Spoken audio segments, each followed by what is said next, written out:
आज अगर हम यहाँ बैठ कर के कथा सुन रहे हैं तो आज हम वीर जवान हमारे उन शहीदों की बदौलत सुन रहे हैं जिन्होंने अपने प्राण हंसते हंसते इस मातृभूमि पर न्यौछावर कर दिए हैं। हम उन लोगों की वजह से सुन रहे हैं जो हमारे देश के वीर हैं, सैनिक हैं। ध्यान रखिएगा कि जब वीर जवान शहीद होता है युद्ध भूमि में तो सजनों सीधा वीर गति को प्राप्त करता है, मौत को प्राप्त नहीं करता।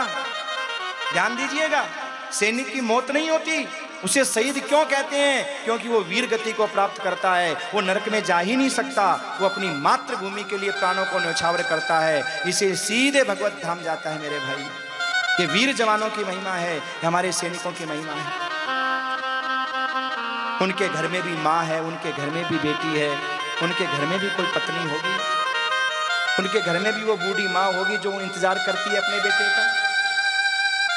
एक दिन पहले माँ से बात हुई, माँ ने कहा बेटा मैं थोड़ी बीमार रहने लगी हूँ, तू कब आएगा, मुझे दवाई लेनी है, आँखों का ऑपरेशन करवाना है। बेटे ने कहा माँ बस छुट्टियाँ होने वाली हैं और मैं बस जल्दी आऊँगा। और महाराज 2 दिन बाद में बेटा तो नहीं गया, तिरंगे में लिपटी हुई उसकी लाश घर पे पहुँच गई।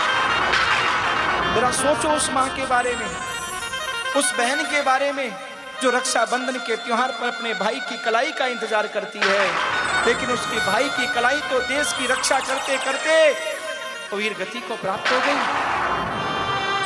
याद करो उस पत्नी के बारे में, विचार करो उस पत्नी के बारे में जिसका नया नया विवाह हुआ और महाराज उसका पति सीमा पर चला गया और महाराज अपने पति का इंतजार कर रही है, लेकिन आज 4 दिन भी विवाह का नहीं हुआ था और तिरंगे में लिपटी हुई उस पति की लाश कर दी। याद करो, विचार करो उस छोटे से बच्चे के बारे में जो अपने वीर पिता की याद करता है और रोज फोन पर कहता है पिताजी आप कब आओगे, कब आओगे। बेटा मैं जल्दी आऊँगा, जल्दी आऊँगा, पिताजी मेरे लिए ये लाना वो लाना। लेकिन सजनों एक दिन पिता आए तो सही, लेकिन ऐसे बन करके आए कि बेटा रो रो करके जगाता रहा, लेकिन बाप ने बेटे से कुछ बोल पाया, ने बेटे की आंसू पहुँच पाए। हम दिवाली मनाते रहे और हमारे जवान होलियां खेलते रहे। जब देश में थी दिवाली वो खेल रहे थे होली, हम सब बैठे थे घरों में वो खेल रहे थे होली, हम सब बैठे थे घरों में वो झेल रहे थे होली। थी खून से लथपथ काया फिर भी बंदूक उठा के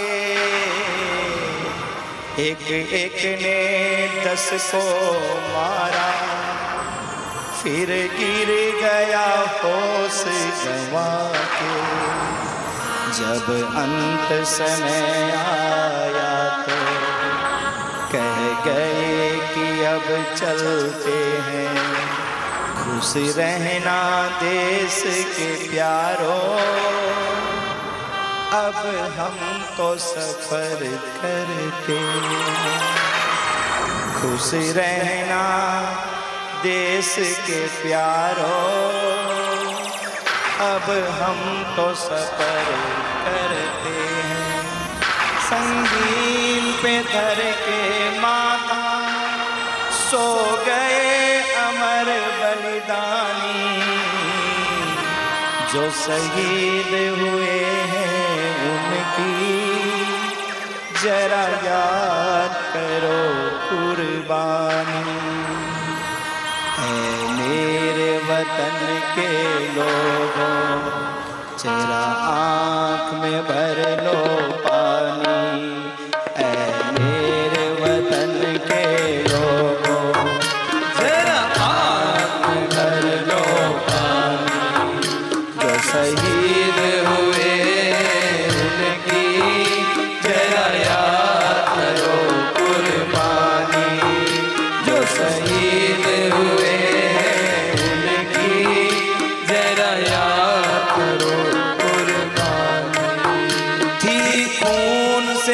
लथपथ काया, फिर भी बंदूक उठा के। थी खून से लथपथ काया, फिर भी बंदूक उठा के। एक एक ने नस को मारा, फिर गिर गया होश गंवा के। एक एक ने नस को मारा, फिर गिर गया होश गंवा के।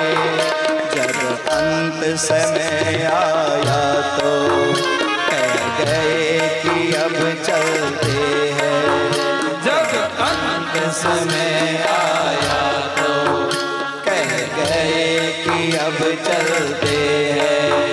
खुश रहना देश के प्यारों, अब हम तो सफर करते हैं।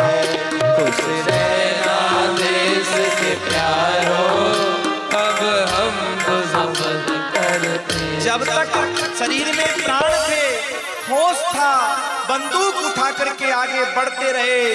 खून शरीर से बहता रहा, काया लथपथ थी, लेकिन फिर भी महाराज घर में बूढ़ी माँ इंतजार कर रही है, ये याद नहीं आया। घर में मेरी जवान पत्नी इंतजार कर रही है, ये याद नहीं आया। मेरे छोटे छोटे बच्चे हैं, ये याद नहीं आया।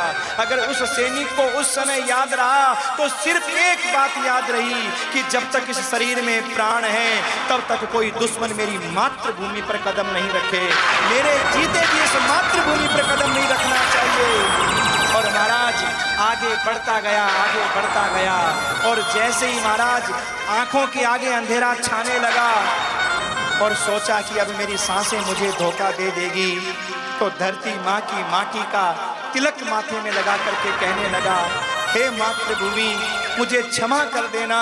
मेरे हौसलों में कोई कमी नहीं है, लेकिन मेरी सांसों ने मुझे धोखा दे दिया। मेरे हौसलों में, मेरे जज्बे में कोई कमी नहीं है।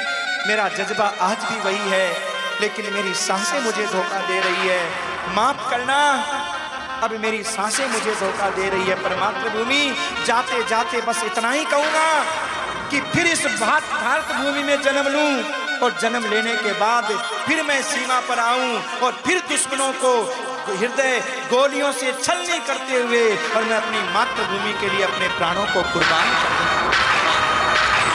सजनों, ऐसे वीर जवान जिनके बदौलत आज हम कथा सुन रहे हैं, यहाँ बैठे हुए हैं। क्योंकि जब मातृभूमि की रक्षा का प्रश्न आता है तो जन्म देने वाली माँ का त्याग करना पड़ता है, पालने वाली माँ का त्याग करना पड़ता है।